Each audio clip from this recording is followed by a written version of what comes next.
Hello guys, and welcome back to my YouTube channel. Today we are going to get into an ethical discussion about a woman in Florida. So if you're interested, stay tuned, let's get into it.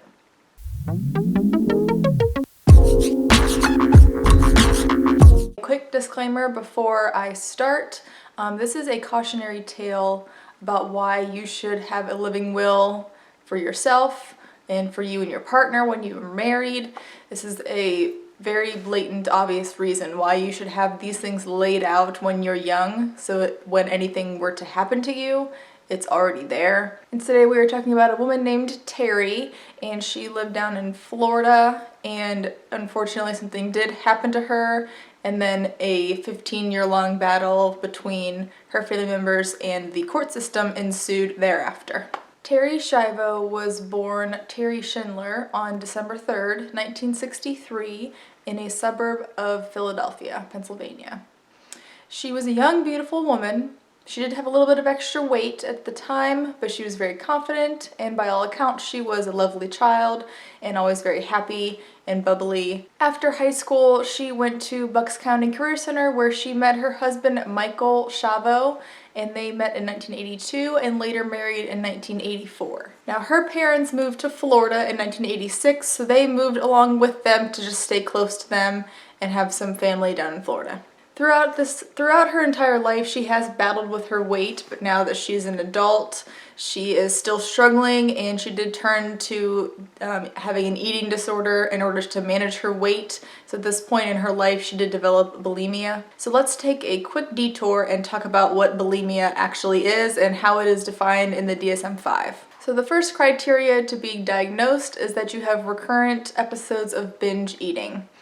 And that is defined as having a very specific set period of time, as in a few hours, and eating an extreme amount of food that would be a lot more than the average person might eat in that short amount of time. The person also feels a lack of control over their eating habits. They feel that they must eat this amount of food, they must consume this food, they have no control over whether or not they eat it. It completely takes over them.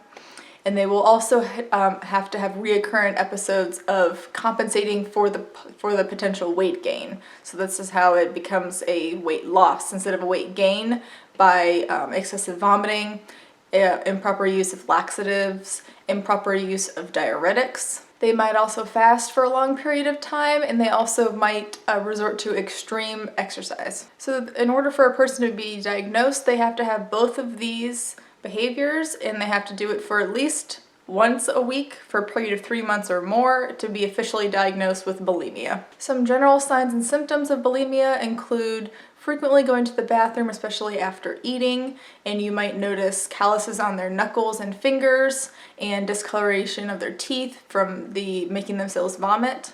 They might drink an extreme amount of water as well in order to compensate for their fasting or lack of eating, or the fact that they just vomited.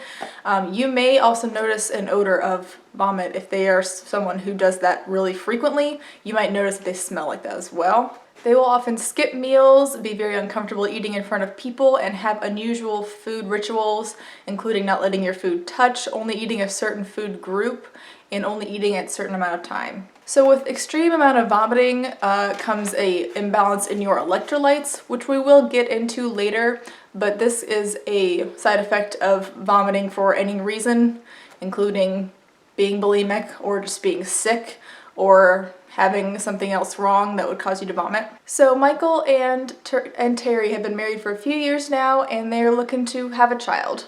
But unfortunately, she has lost a significant amount of weight. One article said that she was about 250 when they met, and then at the time that she was seeing her GYN for fertility issues, she only weighed 110 pounds. And I'm not sure how tall she was. The average height, 5'6", and that is well below the recommended weight for BMI, so she was definitely very thin, and she had stopped having her period at that point. So that makes me think that she was probably even taller, because you have to be very, very thin to not be having your period based on your weight. So the fertility doctor did not catch that she was having these bulimic episodes, that she should be diagnosed with bulimia. That was not caught. She may have not told him what was going on with her, or she may have told a different story, or maybe they just didn't look into it. Either way, the GYN should have caught it, but at that time they didn't. So the date of the event that changed Terri's life forever was February 25th of 1990. So her and Michael were living in an apartment, and Michael comes home and finds her to be laying on the ground, not breathing and not having a pulse. He calls 911, and when they arrive, they do start CPR, and she is intubated and taken to the hospital to be treated. They took her to Humana Northside Hospital, where they were able to regain a pulse, and they did some lab work and found that her blood potassium level was 2.0. Now, if you know the normal range, you'll know that that's extremely low. Potassium should be anywhere from 3.5 to 5 units of measure, and the risks of having extremely low potassium relate to heart changes, heart arrhythmias, etc., which is what they do believe happened to her. Now they weren't sure if it was full-blown like a heart attack or just cardiac arrest. Those things are different. They did eventually call it sudden arrhythmia death syndrome, which sent her into cardiac arrest, which is why her husband found her not breathing and with no pulse. They do believe that her potassium was so low from drinking an excessive amount of tea and also causing herself to vomit, which is part of bulimia. After she was stabilized, they placed a NG tube through her nose and was feeding her that way, and eventually when it came clear that she was not going to be able to swallow, they placed a PEG tube in her stomach. So a neurologist was consulted to take care of her while she was in the hospital, and his name was Dr. Garcia de Sousa. And he clinically diagnosed her with persistent vegetative state, which is something that she would not be waking up from.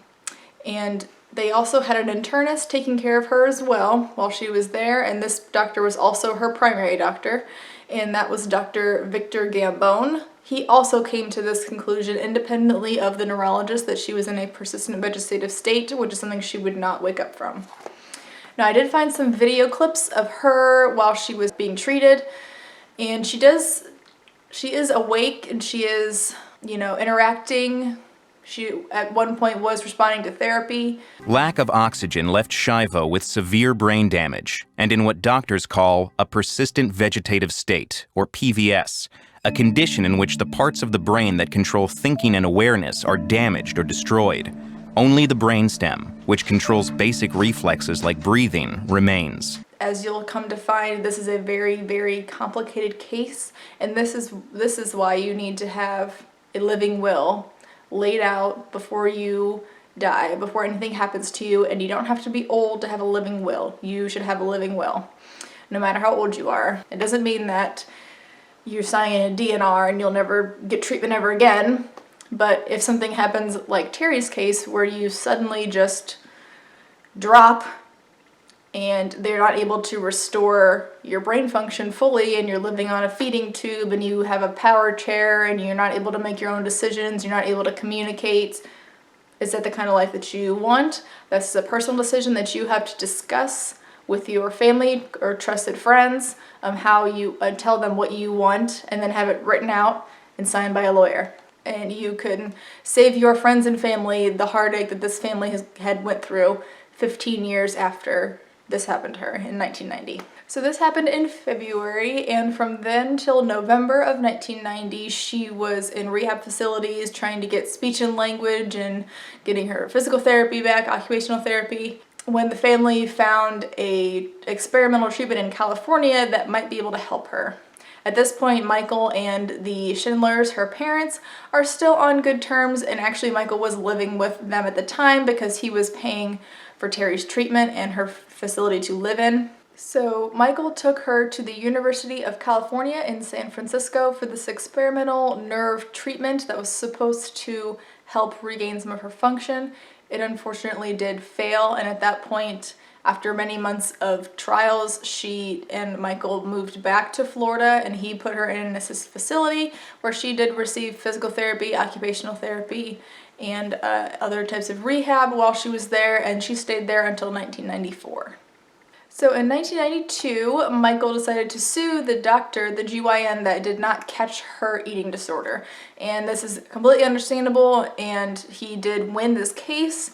He initially won nearly $7 million, But the courts then decided to reduce that to $2 million because they considered Terri to be partially at fault for what happened because she's the one who had bulimia. And it seems like a little bit of psychiatric disorder shaming. I don't know what to call it, but it seems like they're shaming her for being sick and having a mental illness, which is ridiculous, but we were still learning a lot about mental illness, especially at that time. So it's really unfair that they did that, but they're not going to go back and make changes now, especially as many years later as it is now. But it is really unfortunate, but we have made many great strides in mental health treatment and ending the stigma. So hopefully that won't happen again. But after the attorney's fees came out, he got about $1.5 million from that settlement, and he put $750,000 into a trust to take care of her medical expenses. So many years goes by, and Terri is in different facilities getting different types of care, but Michael is not seeing her improving. It's been nearly 8 years at this point since this has happened, and he files a petition in July of 1998 to have the feeding tube removed. This is the first time that he files a petition to have it removed, and this is the first time that the parents are filing against him to stop him from doing that. Dr. Jeffrey Karp was one of the physicians taking care of her at the time, and he did believe that she was in a persistent vegetative state and had no possibility of recovering, performing any voluntary actions, or purposefully communicating or interacting with anyone. Now, her family did believe that she was reacting to them. She would smile when she saw them. She would follow them, follow their faces, follow objects. It's now known that this was clearly a brainstem reaction, a brainstem reflex, and she was not actually doing any of those things. She may have heard a noise that caused her brainstem to have a reflex, but it wasn't necessarily like, I see my mother and I smile. But even if they did know that at the time, it would be very hard to hear that and accept that as a mother. You think that your child is seeing you and smiling when in reality they're not. That would be really hard to hear and hard to understand. So I understand why the Schindlers did petition that he not do this, but it gets extremely more complicated from here on out, and this starts the legal battle between Michael and the Schindlers that lasted until her death in 2005. So the courts appointed a guardian ad litem, which is a guardian that represents the person who either cannot speak for themselves or is deceased, to make sure that the legal case proceedings are fair to the victim of whatever is going on. And although he did agree that she was not ever going to be able to improve and react purposefully and communicate and all these things, he was not able to agree with Michael's option to remove the feeding tube because they were still married. And even though this was what she had told Michael that she wanted per Michael's account, he would stand to gain a lot of money from her assets and her estate since they are married, and if she were deceased, all of that would go to him. And he did not opt to divorce her at this time because he would then lose his guardianship as her next of kin, as her husband, and then that would go to her parents. And he knew that she told him that she didn't want to live on life support, but she didn't tell anyone else that. She didn't have it on record anywhere, and she did not have a living will, so they weren't able to just take one person's account of this. And the parents also argued that she did not say that, and that she said something else, that she didn't want to have to die just because something happened to her or whatever. You'll see that Michael has one view and the parents have the complete opposite view, and it pretty much is a back and forth battle between them for the next 7 to 8 years. So they put that off for a few more years until March of 2000, where the parents petitioned the courts to allow them to try to feed her orally. Now, why is feeding her orally important? Because if she is able to take in food orally, then she wouldn't need the feeding tube. And if taking in food orally is not considered life-sustaining treatment, whereas feeding through a feeding tube is considered life-sustaining treatment. So if they were to get her to be able to swallow and not need a feeding tube, then Michael would not be able to try to remove the tube and end her life. So at this point in the timeline is where they start to really focus in on swallowing and oral feeding. And this is a trend with them throughout this entire case from here on, that they seem to become obsessed with oral feeding. They must get her to eat orally. They must feed her orally. She has to be able to take in food and swallow it. And I feel like they think they're doing what is best. They think they're doing what's right, because that's what a parent does. They would never do anything to intentionally harm their child. But now that we know what we know, and we, especially as healthcare workers, have a slightly different perspective than a person who is so close to the situation, we know that that was really not what was best for her. She was starting to decline. She was not as reactive as they thought that she was. And even though there are reports that she would sit up and watch TV and she didn't need IV treatment, she didn't need constant feeding, she didn't need this and that, she had no purposeful actions, no purposeful movements, no purposeful communications. So it's clear that she was just a body being driven by part of her brain, and there was not actually, like, her personality was not still there. So it's really tough. So Judge Greer ruled against the parents' filings in order to permit oral feeding, and he comes up a lot in this case, and he did receive a lot of backlash for all the things that happened in this case, which I'll talk about later. But he is a main pivot point of this entire case and how it moved through the court system, and you'll see that later in the story. Now, Terri had been given swallowing treatments before to try to stimulate her swallowing reflex, which she did not respond to in the slightest. So he ruled against it because it would just be the same thing that happened before. If she couldn't swallow then, why could she swallow now, knowing that she's not improved at all? And honestly, the parents really put her at risk for getting much more sick when they were attempting to try to feed her and feed her and feed her and make her swallow.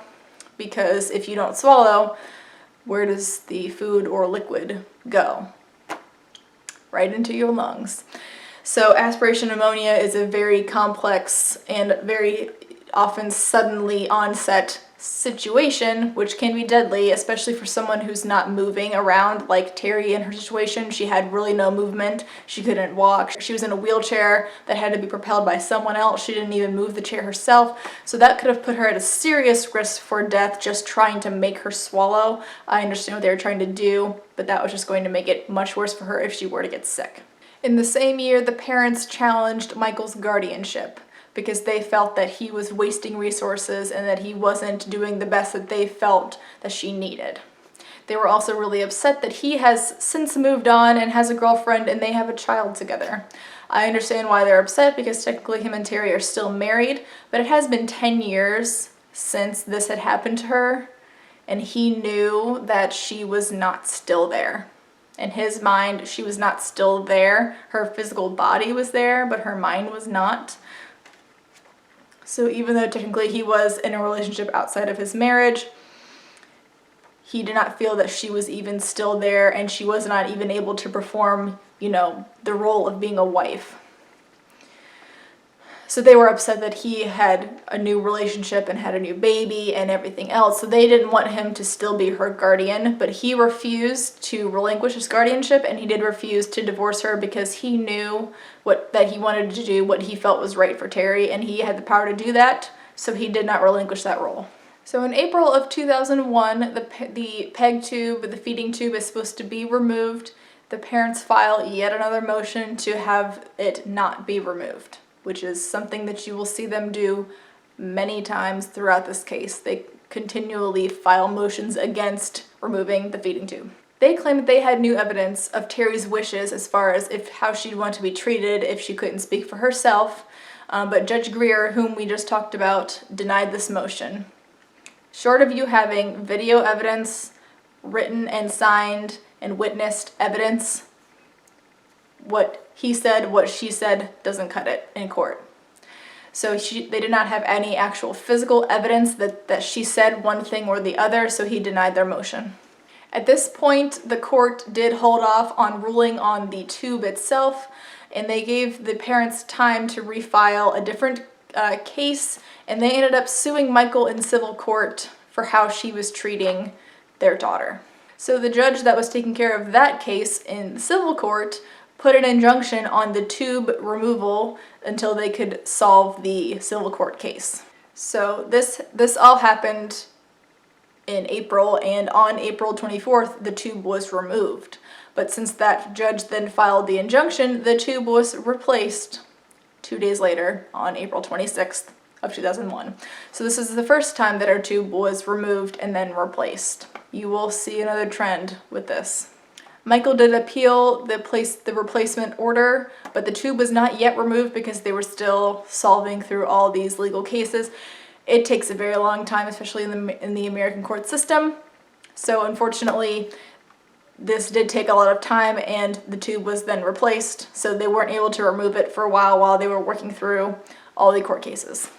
In August of 2001, the Schindlers filed a new motion that they found some new treatment that would restore her cognitive ability. And so in order to encounter this new treatment, she would have to have a new CT of the brain to show what matter was still there and if she would be able to respond to this treatment and have newly developed function.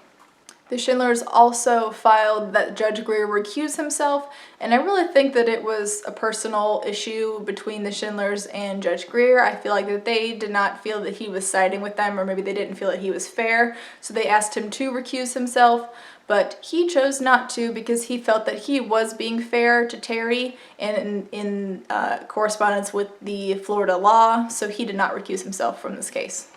At this point, the court appointed 5 neurologists to testify on Terri's condition, and the Schindlers and Michael also had 2 specialists each to testify on her condition. When the CT was performed of her head, which I will show you here, it showed that there was an extreme amount of atrophy of her brain matter, and it was mostly just full with cerebral spinal fluid. And next to that is a normal CT of a brain. So you'll see that there is a lot of matter missing. All these dark spots are just matter missing, that's just fluid, where the lighter spots are actual brain matter. They also performed an EEG and electroencephalogram to see her brain waves, and there was no measurable brain activity coming from her, which is why we know that any of the reactions that she would have to people or faces or sounds were just brain reflexes, because there was no measurable brain activity. Judge Greer also sat down and watched 6 hours worth of video of Terri interacting with her mother and the doctors examining her, and he was able to conclude that she was not having any purposeful interactions or purposeful movements or knowledgeable actions based on her condition. So he did rule in favor of removing the tube at this time.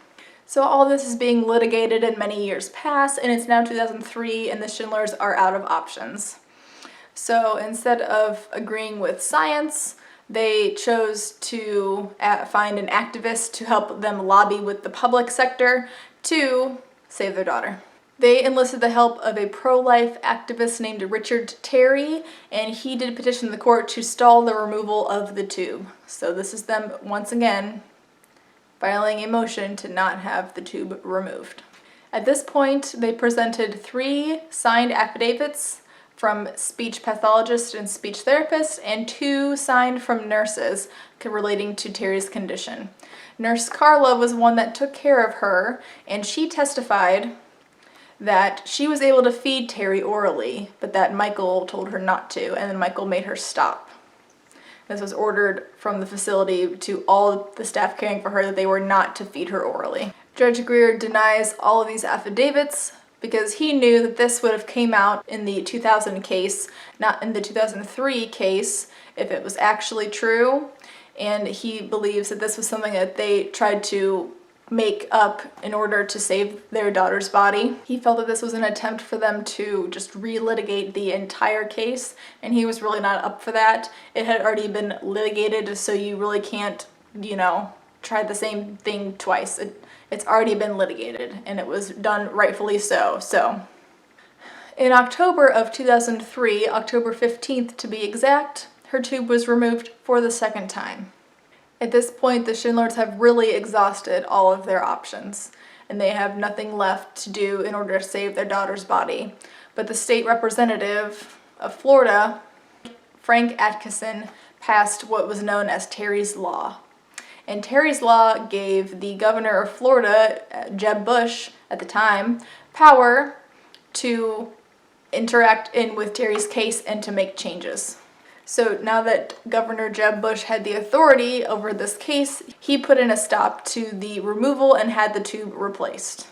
He ordered that the police escort Terri from the facility to the hospital to have her tube replaced, which they did. And can you imagine ordering that the police take a patient to the hospital? Doesn't that seem a bit excessive? But I don't know. It's just me though.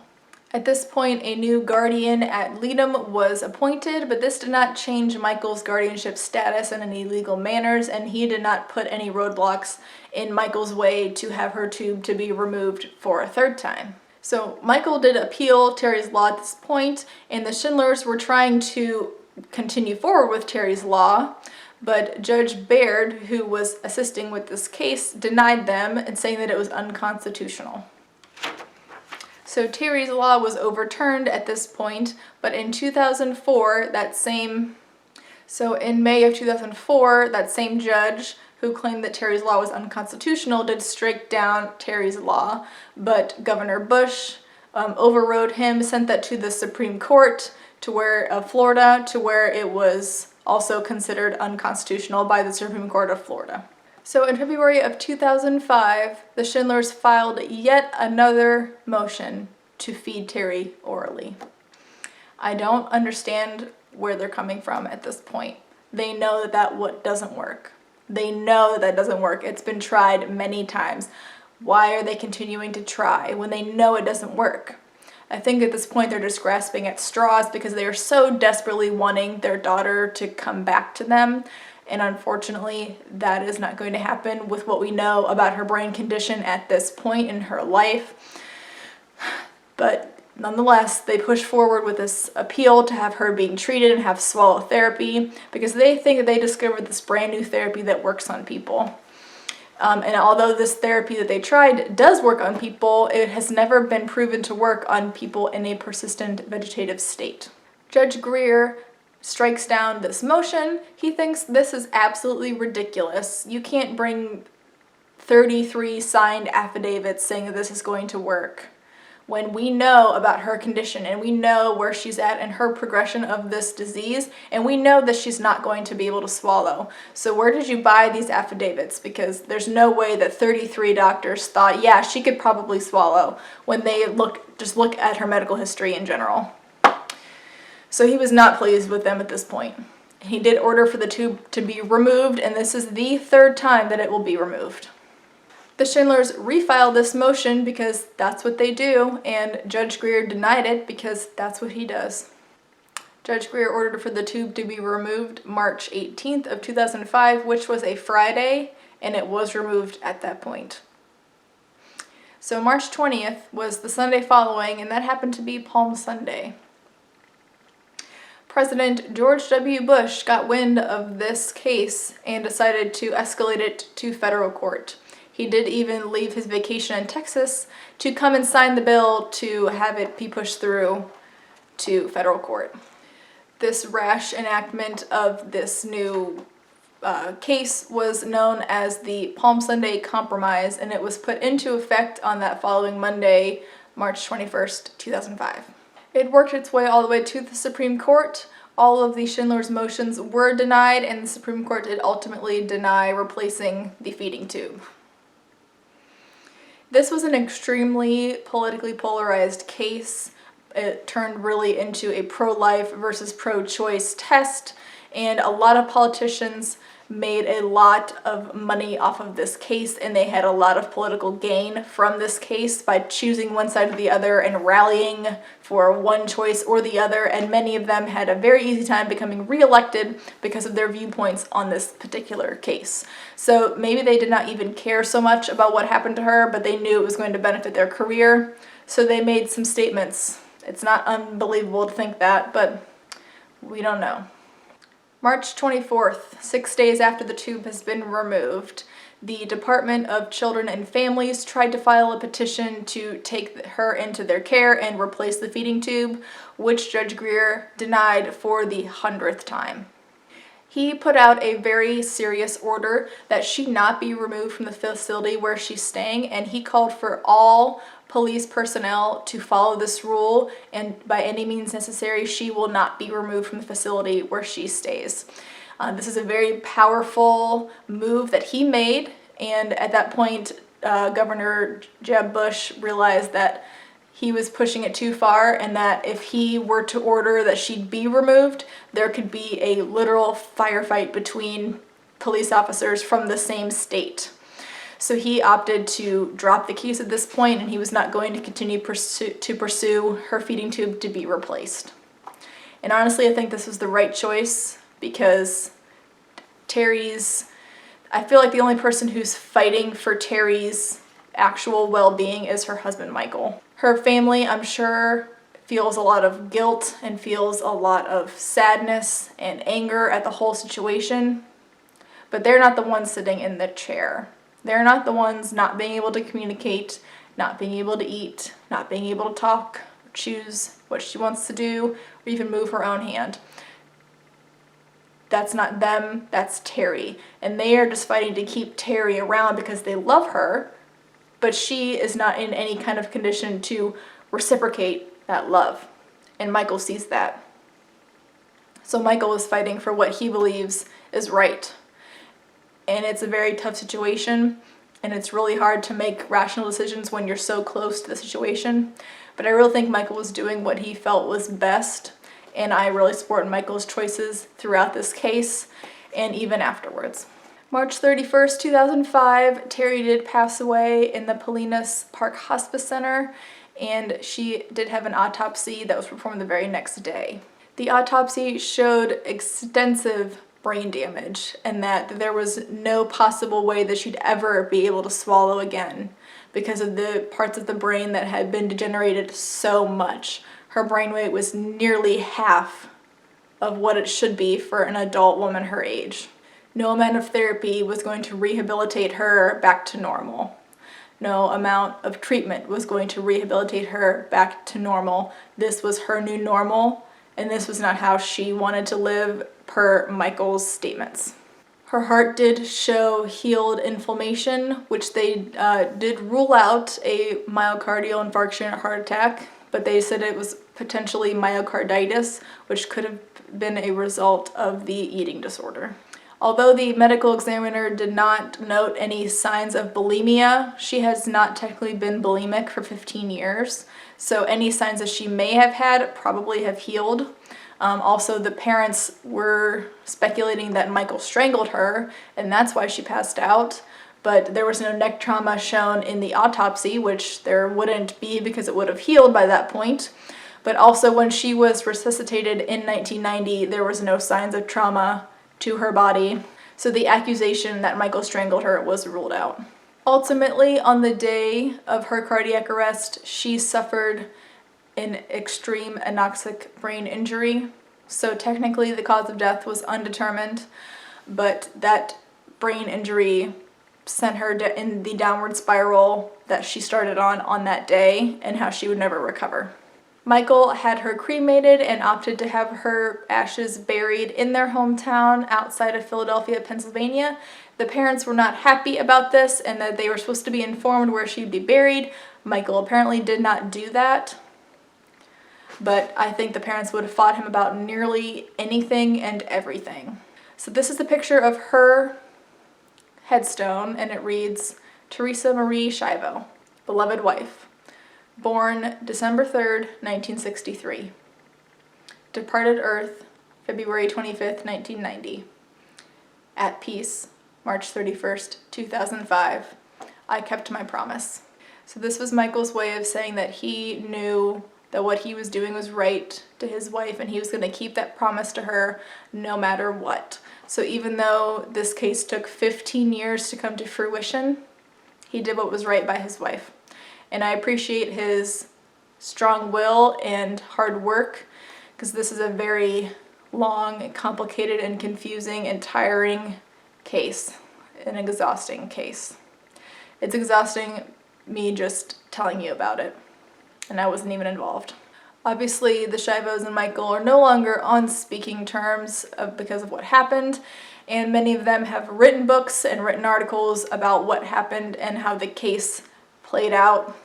But ultimately, what was best for Terri did eventually come to fruition. This is my opinion, but this is my opinion based on what I know about medicine, what I know about treatment, and what I know about the grieving process. There's no way to say that you're happy that your loved one is gone. It's just not possible. But when you see that they are only suffering, and especially in Terri's case where she has no thoughts of her own, she has nothing that she can do for herself. And when you ask yourself, would I want to live like that? My answer is no. I would not want to live like that. And if it were someone that was real close to me and this happened, I would exhaust all of my options to make them better, to improve their quality of life. But quantity of life does not equate to quality of life. So let me know what you guys think down below. Tell me your opinions. I would really love to hear them. And give this video a like if you so choose. It really helps my channel. I will see you guys in the next one. Thank you so much for watching. Bye.